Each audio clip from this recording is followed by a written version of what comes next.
Jerusalém, ano 33, dia provável 18 de abril. Tudo começou aqui, na tumba que pertencia a José de Arimateia, seguidor de Jesus. Ao nascer do sol do terceiro dia após a crucificação, Jesus ressuscita. Os evangelhos contam que naquele domingo de Páscoa, no ano 1 do século I da era cristã, Jesus Cristo ressuscitou, saiu do sepulcro para entrar para a história.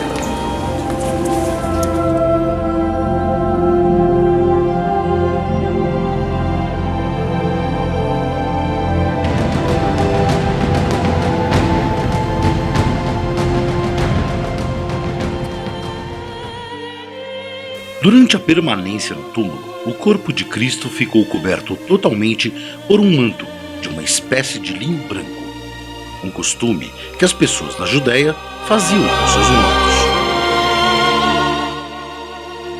Após sair da tumba, Jesus deixaria aqui a maior relíquia de todos os tempos, o manto que cobriu seu corpo, marcado com as evidências da ressurreição.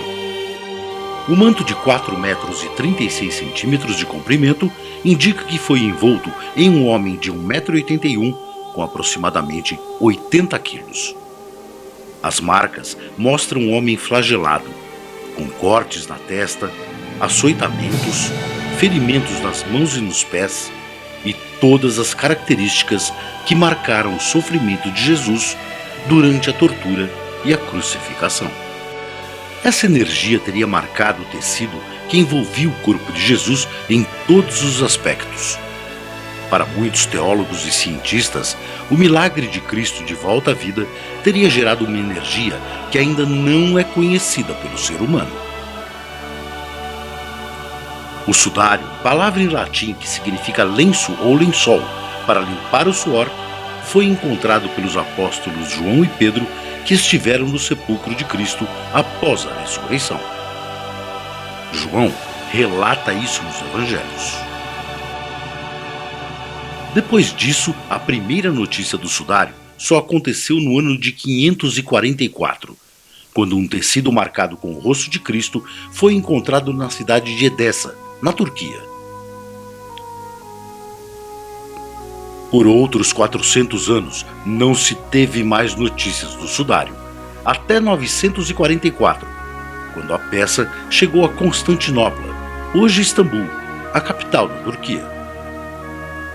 Depois de ter sido alvo de roubos e disputas, o sudário reapareceu na França, em 1349, sendo considerado relíquia sagrada pelo Papa Clemente VII. Mas um bispo francês enviou uma carta ao Papa Clemente, relatando que o sudário havia sido pintado. A revelação deixou o sudário desacreditado por mais de 500 anos. Mas ainda no século XIV, o sudário foi parar nas mãos do Duque de Saboia, que o guardou. A relíquia ficava em uma caixa de prata e chegou a ser danificada por causa de um incêndio na igreja de Chambéry, na França.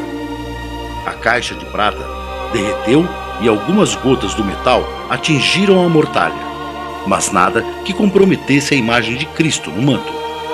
Em 1562, o sudário foi levado para a Catedral de Turim, na Itália, onde está até hoje. Em 1983, a família Saboia doou a relíquia ao Vaticano. Com o avanço da tecnologia da fotografia, o primeiro negativo do sudário foi revelado. Impressionante! O mundo ficou estarrecido com a riqueza de detalhes revelados pelo negativo. Mais do que nunca, a Igreja Católica e os mais de 1 bilhão de cristãos depositaram sua fé na veracidade do manto.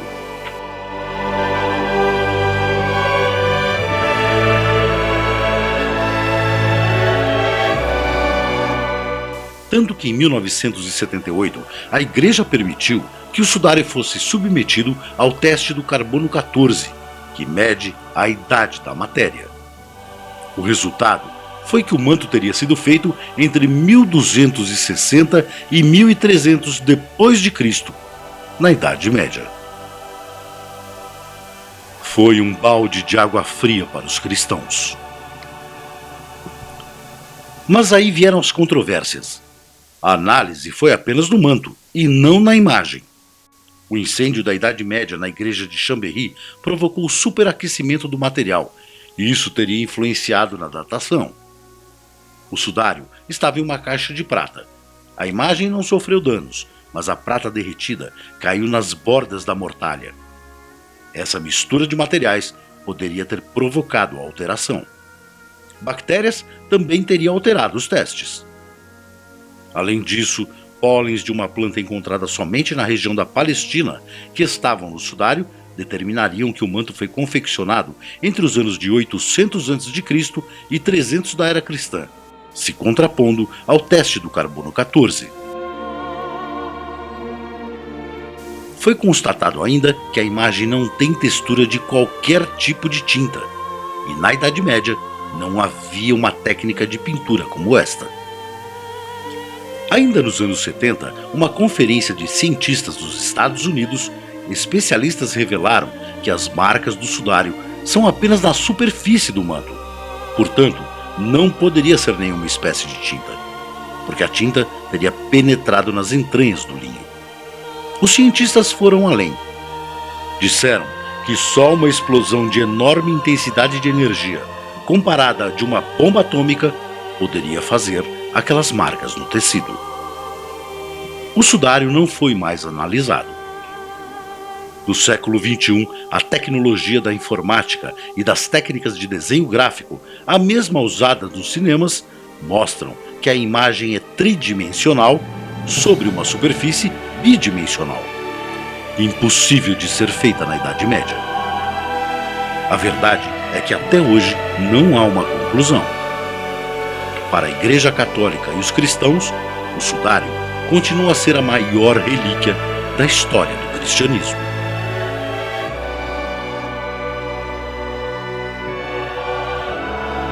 O sudário foi exposto pela última vez em 2015, na visita do Papa Francisco a Turim, na catedral onde o sudário fica guardado.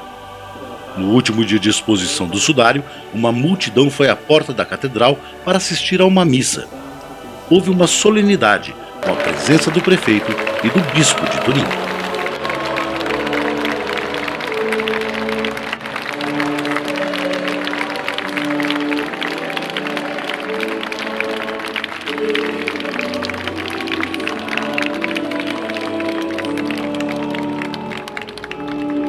Nossa equipe entrou na catedral. Finalmente, depois de muita insistência, conseguimos ver o sudário de perto. A sensação é uma mistura de reflexão e êxtase. Reflexão, porque ele é um retrato do sofrimento de Cristo. Êxtase, porque ele representa o milagre da ressurreição.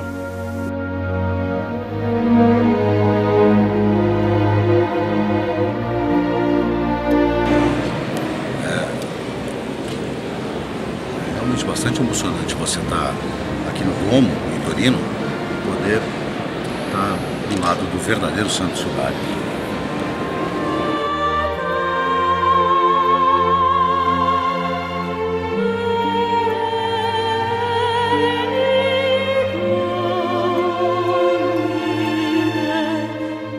Turim, que abriga o Santo Sudário em sua catedral, também é palco de uma festa que acontece anualmente em junho. A celebração de San Giovanni, ou São João. Milhares de pessoas lotam uma das principais avenidas da cidade para ver de perto o show de música e luzes, que termina em uma queima de fogos.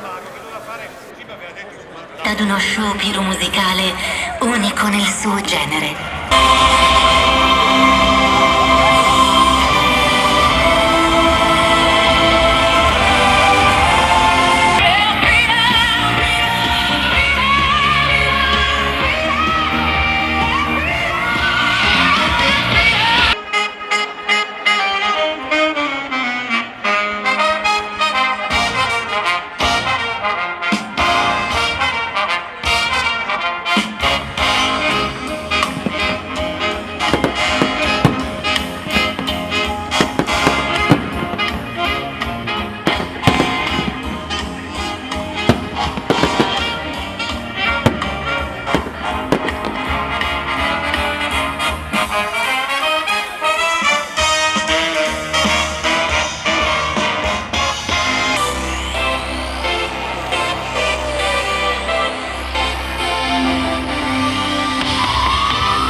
A poucos quilômetros ao norte de Turim, ainda na região de Piemonte, está a cidade de Biella, uma província que nasceu na Idade Média. Biella foi palco de muitas lutas durante o Império Romano. Esta cidade, de pouco mais de 45 mil habitantes, abriga o Riceto do Candello, um forte medieval construído entre os séculos 13 e 14. A vila foi erguida pela própria população para proteger de invasores as colheitas de grãos e de uvas. A vila nunca ficou desabitada e nenhuma construção foi modificada. A torre servia de vigilância. Casas e muros foram construídos pedra sobre pedra. É aqui em Biella que está o maior santuário em homenagem a Maria. São 1.200 metros de subida em direção ao maior santuário católico da Europa depois do Vaticano, o Santuário Nossa Senhora da Europa. Tudo começou no século IV, quando Eusébio, bispo de Vercelli, foi exilado na Palestina pelo Papa Libério por problemas políticos da Igreja. Lá, o bispo Eusébio tinha uma missão: encontrar uma imagem negra de Maria que curava doentes para quem orasse a ela. A imagem teria sido esculpida por São Lucas, um dos escritores do Evangelho. O bispo então foi a Jerusalém, Terra Santa, em busca da imagem. Quando voltou a Biella com a imagem, o bispo Eusébio começou a construção do santuário. No início, uma pequena igreja, que só seria concluída no século XVII. Fiéis e viajantes vinham de todas as partes em busca de milagres.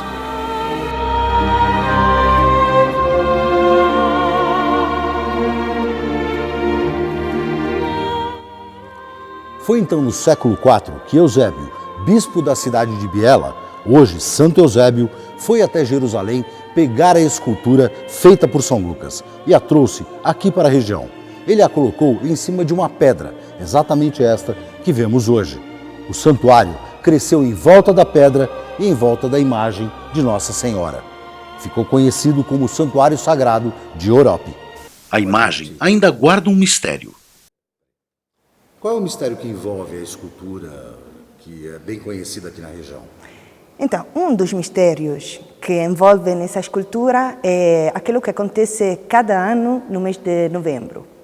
Acontece que as freiras limpam sempre a escultura da Nossa Senhora e do Menino.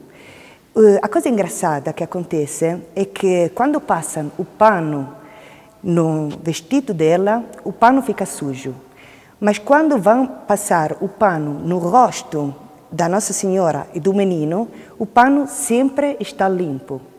Então esse é um milagre que acontece aqui, porque também é impossível que a roupa fique suja e o rosto dela não. Então esse é um dos milagres que a Nossa Senhora faz. É um mistério. É um mistério. Foi então que no século XVIII começou a ser erguida a grande Basílica de Nossa Senhora da Europa. Por causa das duas grandes guerras mundiais, a construção atrasou e a Basílica só foi consagrada em 1960 após o término da cúpula. Eram tantos os milagres atribuídos à santa que milhares de pessoas passaram a frequentar o santuário todos os anos. Em estilo renascentista, o santuário é todo feito em mármore, com vários altares e pinturas do cristianismo.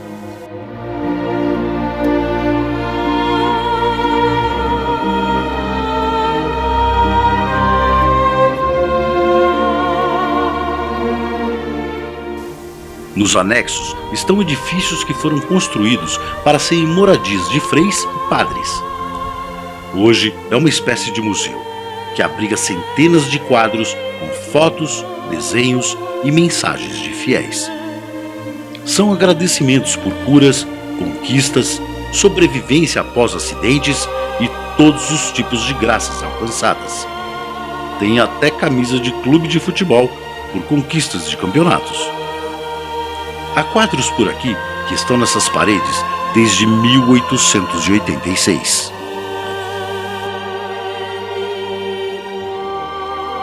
Aos pés da basílica há uma fonte, onde a água vem das montanhas que rodeiam o santuário. Se acredita que essa água é abençoada. Essa montanha de mais de 2.000 metros de altura faz parte dos Alpes italianos. E é dela que descem as águas que passam por esse santuário considerado milagroso. Por isso, no século XVI, construíram esta fonte. Dizem que beber a água daqui pode até curar. É só ter fé.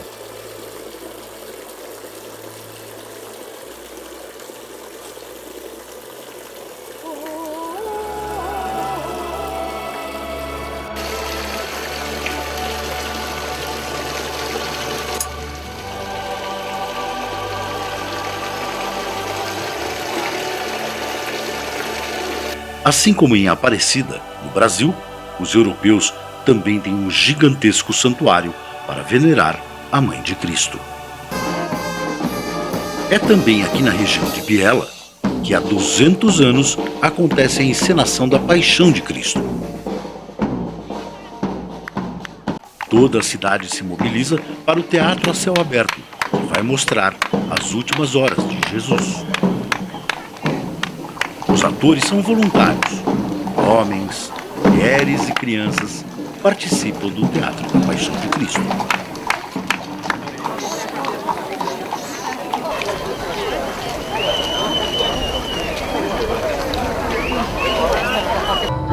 Este é um dos eventos mais importantes e emocionantes da história dessa cidade. É quando encenam a Paixão de Cristo.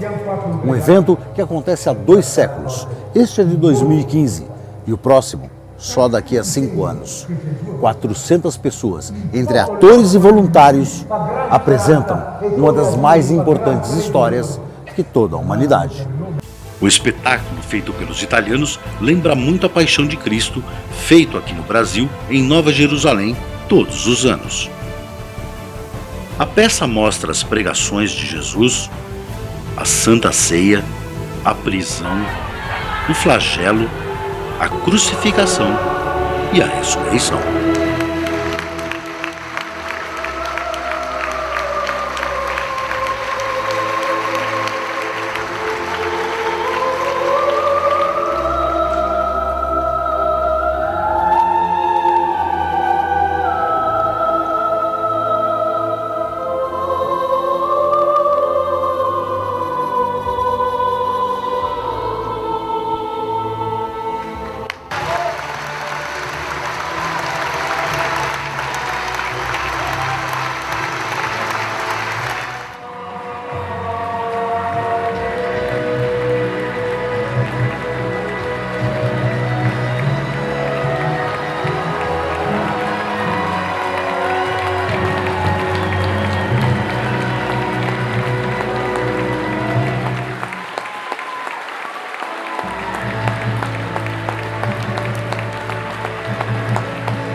Quantos personagens você já fez? Io ho fatto diversi personaggi, io ho fatto San Pietro per 4 edizioni, poi ho fatto Giuseppe d'Arimatea e adesso il mio ruolo è quello di un sacerdote membro del Sinedrio che è Sabot. Tutte le persone che interpreta Judas in Brasile Sì. tiene in algún momento della vita algo sfortunati. Tu ti veste alguna vez, alguna volta? Spero di aver capito bene, no, non credo. Faccio Giuda perché mi piace, ma non credo di essere sfortunato. C'è Giuda desde piccolo. Da sempre, cioè io faccio Giuda perché mi piace Giuda. La prima volta che fa Gesù? Sì, è la prima volta quest'anno, sì, è la prima volta che interpreto la parte di Gesù. Come Sì. sta sentendo? È impegnativo, sì, abbastanza, sì. Little nervous? Sì, nervoso, sì, nervoso per il pubblico però. Vai. Come? No. Faccio come che pedido? Una richiesta. Una richiesta a Gesù. Vuole Una benção. una benedizione. Grazie. Biella, no norte da Itália, lugar religioso, com obras sagradas, com uma imagem de Nossa Senhora esculpida por Lucas, que se tornou santo. Turim, que abriga em sua principal catedral o Santo Sudário, a maior relíquia do cristianismo. Sem dúvida, uma região que se retrata pela fé.